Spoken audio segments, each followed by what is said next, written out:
dia a dia no IFAR é sempre assim. Chegamos de diferentes lugares e nos encontramos aqui. Cada dia parece que é uma porta que juntos abrimos, um algo novo a conhecer. E quando o conteúdo vai além do espaço da sala de aula e você tem a possibilidade de vivenciar isso através de um novo olhar, ou melhor, de diferentes olhares? A Guerra Guaranítica guarda na sua história e em seu contexto geográfico um Brasil que é feito por vários agentes, por diversos olhares e por diferentes protagonistas. O que você sabe? Bom, sobre a Guerra Guaranítica eu não sei muita coisa, mas eu me lembro que na quinta série eu vi alguma coisa sobre isso em história, que alguma coisa a ver com missão, que os índios tinham que ser catequizados e entraram em guerra contra os espanhóis e os portugueses, mas eu não sei muita coisa sobre o assunto. Eu sei que bastantes indígenas morreram e que também a Igreja Católica queria catequizar os índios e por isso tem a ver com missões, né? Que queriam lá, porque achavam que era errado e tal. Essas coisas aí. Eu acho que eu aprendi na 7ª série, eu aprendi sobre isso. Pelo que eu sei, a Guerra Guaranítica foi a guerra entre os indígenas e os espanhóis, aonde que os índios saíram perdendo.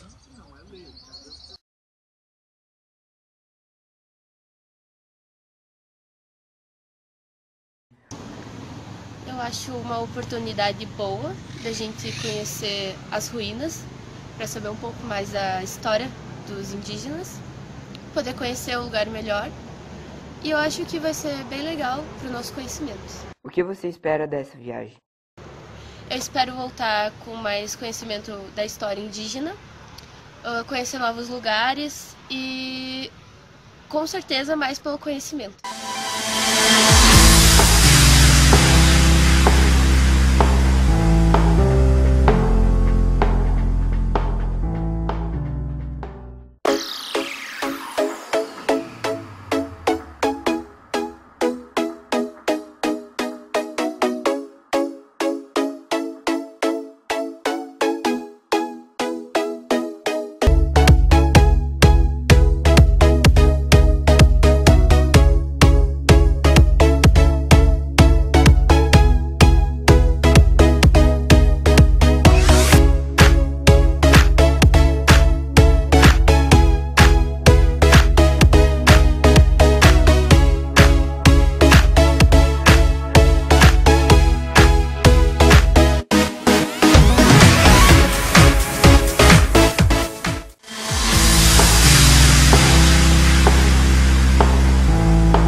O começo dessa história ocorreu há muitos anos atrás, quando a Companhia de Jesus queria converter os indígenas ao cristianismo, com o apoio do governo português e espanhol. Enquanto isso, os bandeirantes queriam escravizá-los, e ao se sentirem ameaçados, os povos indígenas migraram para a província jesuítica do Paraguai, atravessando o rio Uruguai. Após 40 anos, retornaram formando 7 povos das missões, onde se estabeleceram e construíram sua história em cima do bioma do Pampa, que propiciou o desenvolvimento de atividades econômicas como o gado. Uma das mais importantes e revelantes missões foi a de São Miguel Arcanjo, que em 1983 foi reconhecida como Patrimônio Cultural da Humanidade pela Unesco. Qual a importância do sítio arqueológico de São Miguel das Missões? O sítio arqueológico de São Miguel, ele reúne um conjunto das antigas reduções de São Miguel de Arcanjo, e ele é de extrema importância, não só por ser um patrimônio histórico, mas um patrimônio cultural e arquitetônico. Hoje, o sítio de São Miguel ele é tombado pelo IFAM, considerado um patrimônio mundial da Unesco, e ele é muito importante para a gente entender um pouco mais, não só da história do Rio Grande do Sul e do Brasil, mas também desse contexto de conquistas das Américas no século XVI e XVII, permitindo então conhecer através dessa história e da visita a esse local um pouco mais da história tanto dos povos jesuítas quanto dos indígenas e principalmente dos guaranis. De que forma a geografia física da região das Missões contribuiu para o desenvolvimento dos 7 povos? A gente poderia começar falando da importância da própria topografia. Dá para ver aqui que é uma região plana, né? Nesse local aqui especificamente onde se encontrava a missão de São Miguel, dá para perceber um lugar mais elevado do que o seu entorno. Isso é importante do ponto de vista até estratégico e da própria, digamos assim, segurança, vamos dizer assim, da missão. É possível então de visualizar a chegada de algum forasteiro, de pessoas, enfim, estranhas que estivessem chegando. Dá para contextualizar também, como importância geográfica, a presença de tipo de rocha, vamos dizer, né? O arenito, a maior parte das construções, né? Como era a vida social dos povos indígenas naquele tempo? É importante situar que o projeto de evangelização dos povos indígenas que ocorreu nos 7 povos das missões, ele se dá num contexto, né, de busca de dominação e de domesticação por parte da coroa espanhola, né, dos nativos, né, nesse novo mundo. Ele se dá como uma estratégia então de tentar ocupar esses espaços de fronteiras, né, onde os 7 povos das missões acabaram se instalando. Porém, com o tempo acabaram se constituindo comunidades, né, que elas acabaram se constituindo enquanto uma forma de vida coletiva, que houveram trocas tanto de parte dos jesuítas para com os indígenas, né, quanto dos indígenas para com os jesuítas.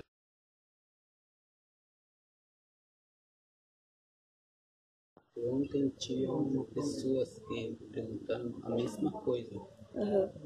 Como é que foram os índios, se eles queriam trabalhar ou foram forçados a trabalhar. Porque esse trabalho eu acho que foi muito pesado. Isso me senti muito. Para mim é muito triste ver esse lugar.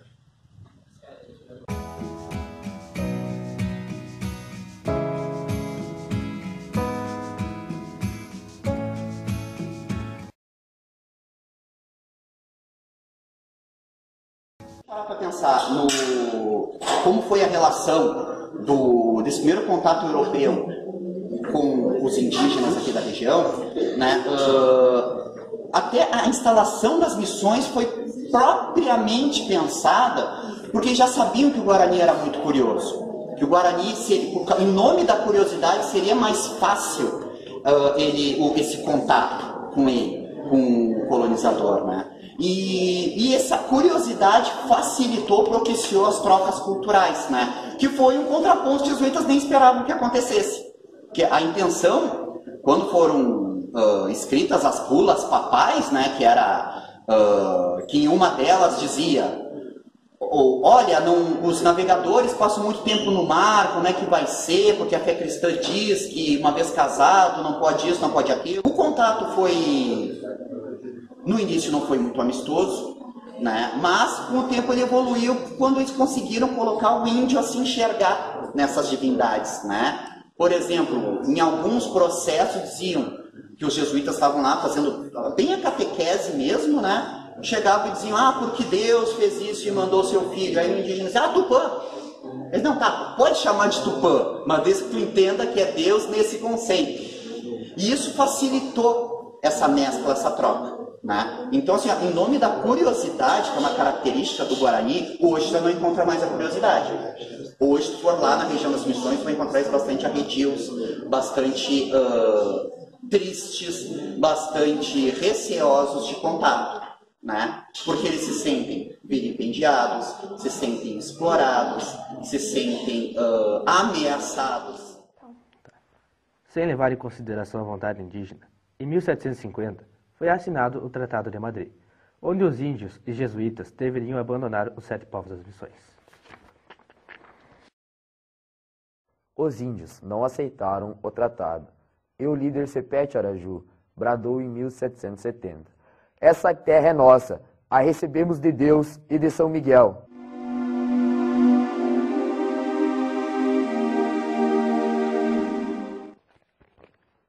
A história guardada pelas ruínas não pode ser alterada, mas a realidade indígena sim. E é isso que devemos lembrar quando ouvimos a palavra missões.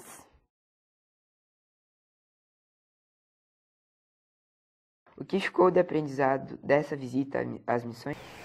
Os indígenas e os jesuítas, eles viviam de uma maneira pacífica, harmoniosa, até chegar um determinado ponto em que aconteceu todo aquele conflito que a gente viu, em que os indígenas tiveram que ir para o Paraguai e ter que abandonar as missões em São Miguel. Também, quando nós falamos da visão europeia, eurocêntrica sobre a vida aqui na América, é bom nós citarmos a Carta de Pero Vaz de Caminha, onde lá eles falam que os indivíduos que moram aqui nessa região, do outro lado do Oceano Atlântico, eles são animais selvagens que precisam ter educação, nós somos superiores a eles e nós precisamos educar aquelas pessoas. Eles não levaram em consideração o relativismo cultural, eles não levaram em consideração que aqueles indivíduos, os indígenas, eles tinham uma cultura diferente, mas que o fato dessa cultura ser diferente não é motivo para eles se sentirem melhores e rebaixarem os indígenas por causa disso.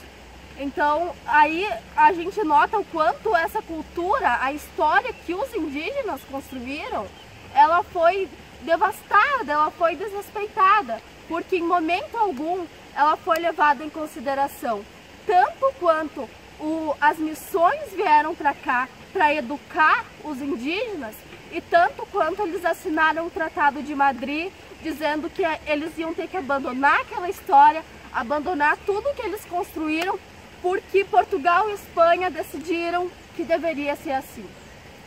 O que vai ficar marcado para você dessa experiência? Com essa viagem a gente pretende ampliar o nosso conhecimento. A gente tem muitas dúvidas sobre o que passaram para nós e lá a gente pretende sanar todas elas. Saindo do ambiente escolar, de repente a gente tenha outra visão do que foi nos dito e chegando lá, entrando no ônibus, vendo aquilo fisicamente, a gente possa ter novos olhares e novos pensamentos sobre a Guerra Guaranítica. Pretendemos aprender o contexto histórico e geográfico das missões, para podermos valorizar sua importância no presente, garantindo um futuro mais ético e com maiores inclusões sociais.